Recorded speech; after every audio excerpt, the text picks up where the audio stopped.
আসসালামু আলাইকুম প্রিয় খামারি ভাই বোনেরা, আশা করি সবাই অনেক ভালো আছেন। তো এই যে আজকে একটা নতুন খামারে ভিজিট করলাম। তো আপনি দেখেন তার মুরগির বয়স হচ্ছে আজকে 26 দিন 27 দিন আজকে, কিন্তু মুরগির কোনো ওজন আসে নাই। ঠিক আছে, মুরগি একদম কিন্তু মানে গ্রিল সাইজ হয়ে রয়েছে, সোজা কথা, মানে ওজন নাই।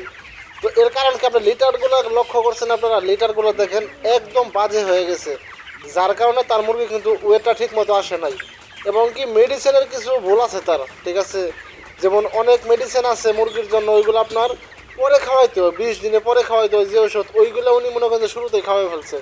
আবার শুরুতে যে ওষুধ খাওয়ানো দরকার ওই ওষুধ মনে করেন যে লাস্টে খাওয়াইতেছে। মানে ওষুধেরও একটা ঝামেলা তার আছে।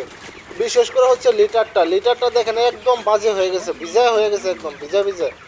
আমি আপনাদেরকে সবসময় বলি, যদি লিটার যদি ঠিক না থাকে ফার্মের, ওই ফার্মে কিন্তু মুরগি কখনোই ওয়েট আসবে না, ঠিক আছে।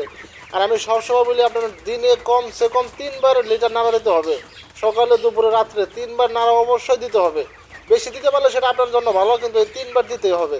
ওনার লিটারটা একদম ভিজাই ফেলছে, আমি যেদিকে হাইটে যাইতেছি একদম মনে করেন যে পিঠে পিঠে যাইতেছে ওই জায়গায়, একদম মানে কেদা কেদা হয়ে গেছে, সোজা কথা। তো আপনারা যারাই মুরগি পালবেন লিটারটা অবশ্যই অবশ্যই ভালো রাখবেন, তা না হলে কিন্তু মুরগির ওয়েটে মের খেয়ে যাবেন শেষ পর্যায়ে।